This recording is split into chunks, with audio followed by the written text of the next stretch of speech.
hay'adda Taakula Somaliland Community oo ka wakiila hay'adda cuntada adduunka ee WFP oo muddooyinkii ugu dambeeyay ka waday mashaariic kala duwan oo lagu samata bixinayo dadka ay abaaruhu saameynta badan ku yeesheen ee ku nool gobolka Sanaag gaar ahaan degmada Ceelaf Weyn ayaa bilowday mashruuc ballaaran oo lagu quudinayo dadka ay abaaruhu saameeyeen ee ku nool qaar ka mid ah deegaanada degmada Ceelaf Weyn ee galbeedka gobolka Sanaag ugu horreyn wax tafaasiil ka bixiyay ulajeedka mashruucan iyo inta uu socon doono Master Cumar Jaac Faarax oo ah madaxa hay'adda Taakula Somaliland Community waxana uu yiri runtii hay'addu gobolka Sanaag oo dhan inta badan annaga ayaa ka shaqaynayna ilaa 48 magaalo oo ka tirsan gobolka Sanaag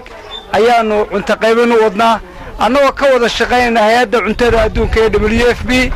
oo runtii bixinaysa raashin aad iyo aad u waafiya dadkaanu cuntada siinaynaana waa 5270 iyo afar qoys ayaanu siinayna gobolka oo dhan maanta degmada Ceelaf Weyn baanu joognaa Ceelaf Weyn tirada noogu qoran waa 188 qoys oo dadkii abaar waxyeeleeyeen muddadaanu raashinka siinaynaana waa ilaa bisha 7 ee soo socota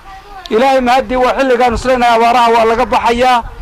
waa dadku waqtiga ay soo gaayeen abaarta laga soo kabto gugiba hadda la filayaa ilaahay raxmaad hayna siiyo aad waxaan ugu mahad celinayaa hay'adda cuntada adduunka WFP oo runtii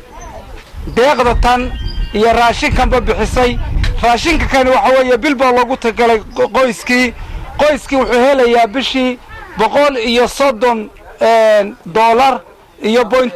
$4.30 raashin u dhigma ayay qaadanayaan waad aragtaan qoys waliba waxa halka u yaala kiish bariisa kiish daqiiqa shub sonkora baastadii baa ku jirta timirtii baa ku jirta caanaha ku jira saliid baa ku jirta kalluun baa ku jira wax allaale waxay u baahdaan qoys si wanaagsan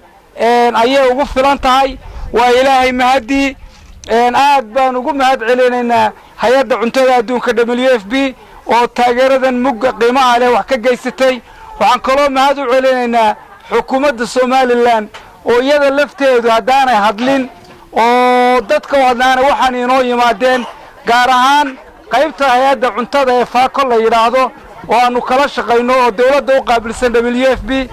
oo iyaguna nagala shaqeeyo cuntadan dawladana aad baan ugu mahad celinaynaa Axmed Mursal Askar TV-ga caalamiga Universal Ceelaf Weyn.